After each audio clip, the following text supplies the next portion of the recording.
Olá, este vídeo tem por objetivo esclarecer o que é o referencial teórico do artigo científico, que é a sua parte mais importante, e para isso nós vamos direto consultar o modelo de artigo que vocês têm disponível no ambiente virtual, tá? E para isso é importante ressaltar que, como a gente começa a escrever o artigo pelo referencial teórico, nós não faremos, num primeiro momento, nem o resumo, nem a introdução do artigo. Então, você, quando for iniciar a escrita do seu trabalho, vai direto para a página 2 do seu modelo e vai começar a trabalhar aqui no item 2, tá? O item 2 tem essa marcação em rosa, que está escrito: nomeie este tópico de acordo com o seu conteúdo. Por quê? Nós não precisamos chamar o referencial teórico, né, o desenvolvimento, utilizando esses nomes genéricos. Você já pode nomear este tópico de acordo com o assunto que você vai tratar. Por exemplo, se você está fazendo um trabalho relacionado à gestão de processos, analisando um processo específico dentro de uma organização, você, então, já pode chamar o item 2 de gestão de processos, que é quando você, iniciando o corpo do seu trabalho, desenvolvimento, vai falar sobre conceituações mais gerais. E depois, então, você vai apresentar o caso.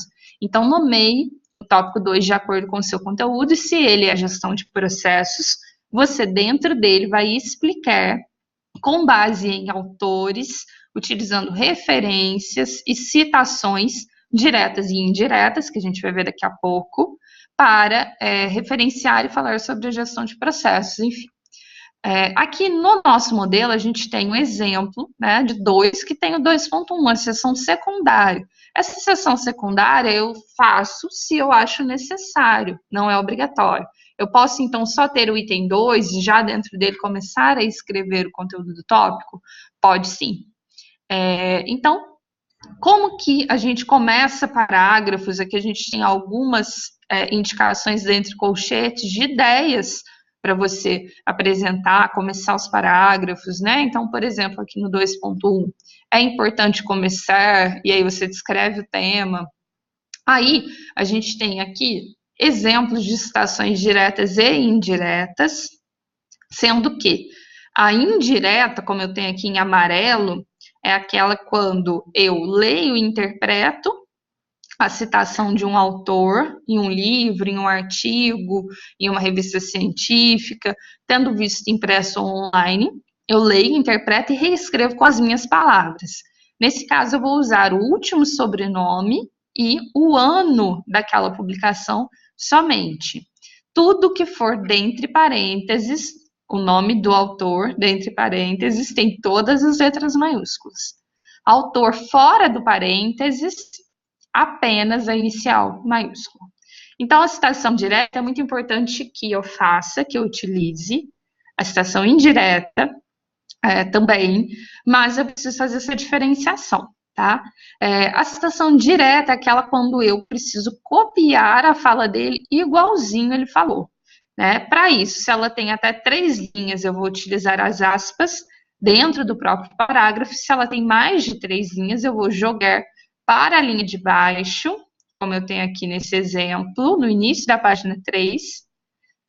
Vou diminuir a fonte para tamanho 11, igualzinho está aqui nesse modelo, e vou colocar, além do autor e do ano, o número da página, igualzinho está aqui nesse modelo. É muito importante que antes de terminar um tópico, e aí vamos supor que você terminou aqui um tópico que falava de gestão de processos, faça um parágrafo de ligação, que é uma frase curta, introduzindo o item que vem a seguir, tá? Ou o subitem que vem a seguir.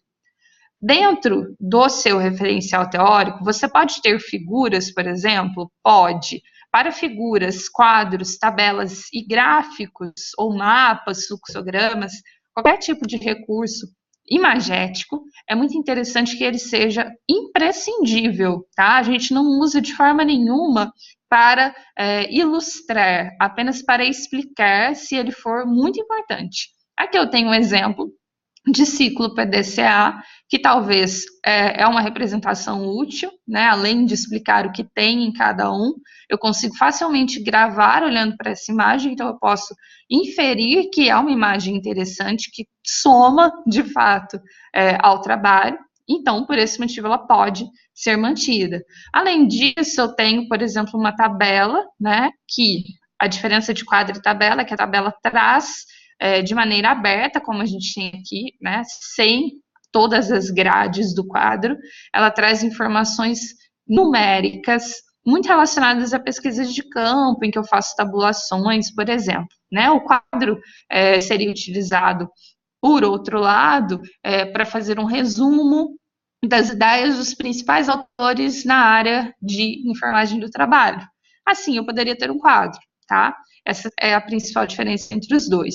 Aqui eu tenho ainda exemplos de dividir uma seção, um item, em várias outras subseções. Vamos supor, eu falo no meu tópico 2 de gestão de processos, e aí eu quis abrir um 2.1 falando de gestão de processos pelo BPM. E aqui eu quis abrir um 2.1.1.1 apenas que falaria de gestão de riscos em processos. Né? Esse excesso de subdivisões pode ser positivo, mas você precisa avaliar até que ponto ele é necessário para que o trabalho não ganhe um aspecto de listagem. Tá? E ele precisa ser um texto corrido, os parágrafos precisam ter encadeamento e serem concisos, né? Fazerem sentido juntos, sendo um texto científico e não apenas uma enumeração, uma colocação. Aí, depois que você encerra, é importante dizer que você não precisa, não deve ter apenas o item 2 no seu desenvolvimento, né? Você terá o 3, você poderá ter o 4, se necessário, o 5. Então, você, quando faz todos esses tópicos e fecha, se você tem um estudo de caso, é muito importante que ele fique sozinho em um tópico, tá? Fora ali da teoria, separadamente.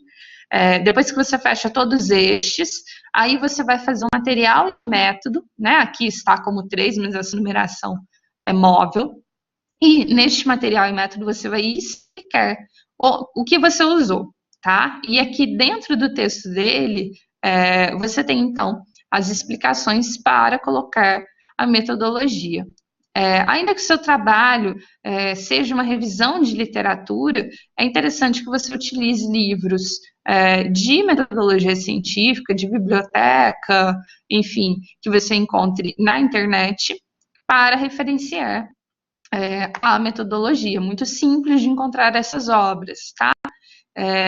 E aí você vai dizer se a sua pesquisa é quantitativa ou qualitativa, né? Isso quer dizer que se ela é quantitativa, ela é baseada em análises numéricas, se ela é qualitativa, ela é baseada em discursos, em teoria, em uma entrevista, em um estudo de caso. Na maioria das vezes, as pesquisas dos cursos de pós acabam sendo qualitativas, tá? Acabam sendo também, na maioria das vezes, exploratórias, tá? Que não tem ainda um número grande de dados, mas conseguem dar um panorama de alguma situação, de algum problema. Ela é documental, ela é só baseada em documentos, em análise de documentos, ou ela também é bibliográfica, quando eu analiso teoria, analiso os principais autores, livros e artigos publicados, né? Além dos documentos in natura, eu também utilizo bibliografia.